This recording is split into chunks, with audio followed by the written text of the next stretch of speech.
I don't want to use its currency. I don't want to use its stupid codes and statutes. I don't want to be restricted like that. I want to be free and independent. And upon that idea, I will take full responsibility for myself and my own actions. And that's where people have to start. They have to start not in a law book. They have to start within their own mind, and they have to slowly or quickly deconstruct this mental prison that you live in of your own choosing. Sloth. Sloth is one of the deadly sins, right? It's the laziness that has gotten us here, and we're going to have to get unlazy real quick or pay for it. Absolutely, but there are a lot of people out there who are doing all kinds of crazy things, and maybe I have been fighting the whole let's erect a web page, slap my face on it, let's erect all of these things and have me just splattered out there helping people. And I'll tell people inside my own mind, I have problems with that. But if I have to utilize that to educate people, I will. And then just before I pass on into whatever world awaits me in the next, I'll just abolish it all and discontinue the organization altogether. I mean, I don't know how I really do it, but, I mean, you can create organizations and do things as long as you have the ideological structure behind you that is the correct one, which is people. Let's use John Franklin Kennedy. No matter what you think of the man, he did say, what humans have always been and what they should be is free and independent. They didn't like him. No, they killed him because most people, through the educational process, you learn so many things. And people could talk about, he didn't want to blow up the commies, or he didn't want to go here, and he didn't want to go there, and so the CIA had him clipped. Well, the real reality of it is a few days before his death, he gave a speech. And he talked about secret societies and so on and so forth. And then at the end of that speech, he signed Presidential Executive Order 11110. Yes, which pretty much reestablished the constitutional currency and gold and silver, and it was the first step to destroying the Federal Reserve. He had to go. Yeah. That's why he was killed. Those people don't even understand. In Iraq, it's the oil. We're after the oil. We're after this. Well, okay, why is it before the United States put all of their effort behind their own man, Saddam Hussein, why is it that they did that? Well, only weeks before that they started throwing their weight behind killing Saddam Hussein and regime change is because the Federal Reserve said we are going to establish a Federal Reserve enclave centralized bank in your country. Oh, interesting. No, Saddam Hussein I didn't said know that. No. Interesting. So they killed him. He wouldn't play along That's all why the way. He was played treated along the good way, but he wouldn't go all the way. Interesting. Well, basically what he saw it as is he was going through the motions. I'm the king. I kill anybody I want. Oh, wait a minute. You're going to set up a centralized bank and take away all my power and basically make me a figurehead puppet? No. And that's why they killed him. And that's why if you saw through the trial, he was not given he was not allowed to wear his uniforms. He was never addressed really as the ruler of the country. And at the end, during his death, I mean, they basically wanted to treat him as if he was, dog meat. And everybody thinks that, that's because he was a mean man and he gassed the curves. No, it was so the Federal Reserve banks could sit back and watch him on TV and go, how you like me now? Wow. That's what this is about. And they look to set up a centralized bank in Iran. Yeah. And what are we hearing in the news? The war drums are pounding. They're bad people. They hate women and they're horrible. It's all because of that central bank that they will not accept. Wow. We got to just start bartering with each other. We got to break it down to the simple. Well, I mean, and that's why when the Constitution was signed, they knew.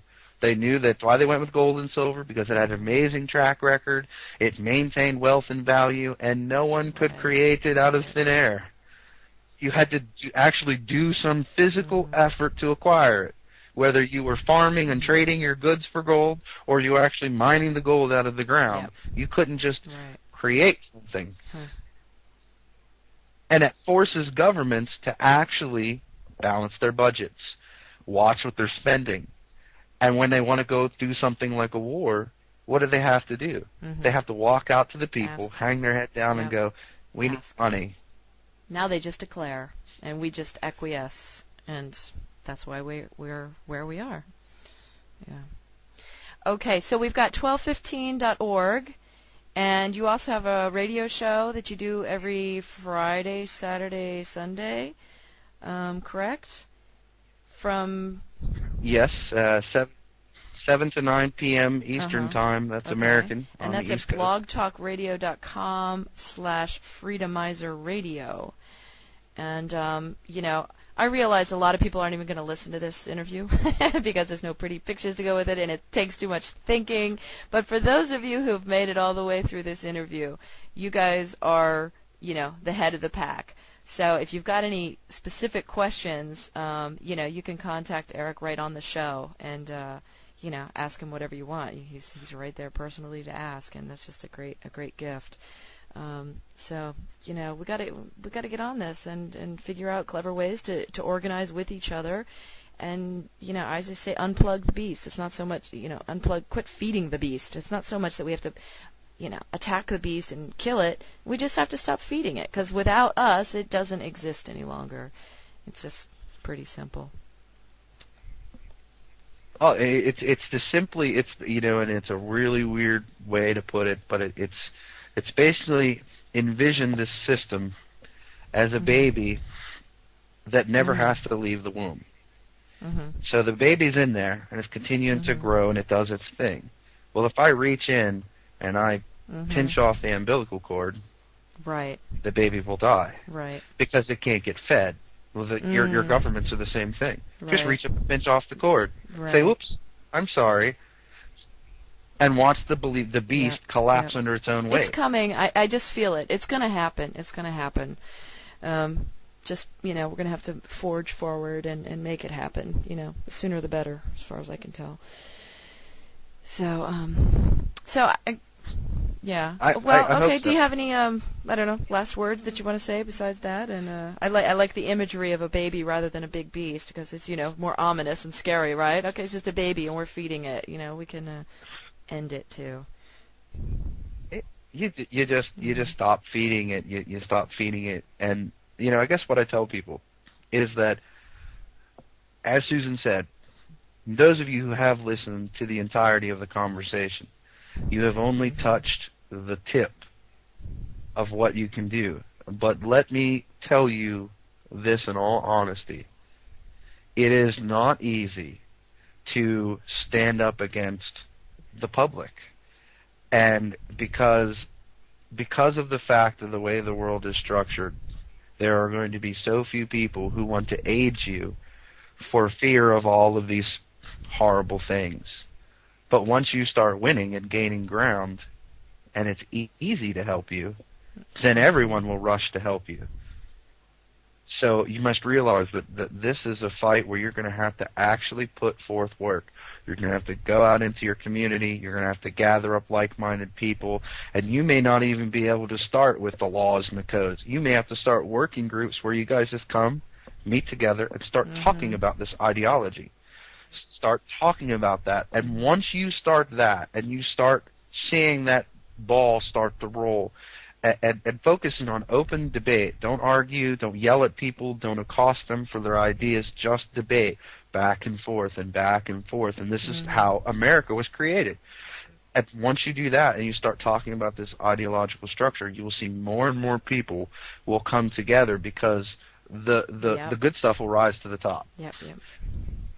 And those will be the people you need to work with. And that group will grow, and it will grow, and it will grow, and it will grow, and you have to continue to educate, and that's how it's going to be done. It's going to be steps that you individually take, and it's going to be work. But totally rewarding.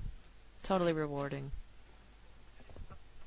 Well, it's the pinnacle of rewards. It's the absolute reward that you could ever receive in the natural world. Is to be free, to be free and independent. Yeah. Let's go get our abundance, everybody. It's out there. We just have to figure out how to do it and take it and stand up to it and just do it, want to do it.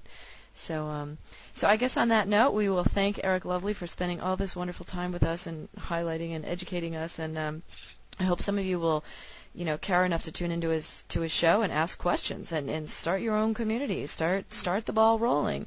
Like he said, just throw some some thoughts around and get down to an ideology of this. And I always, people always say, right, where your mind is, your body tends to follow. So it all starts in the mind. It starts in the consciousness shift. And like he said, we've just barely tapped into it. But we need to quit thinking like slaves, because we are thinking like slaves. We are acting like slaves. And there's no cause for it. There's no excuse for it. Just it needs to end. So. Okay, so on that note, have a wonderful evening, everybody, and till the next show. Okay, bye.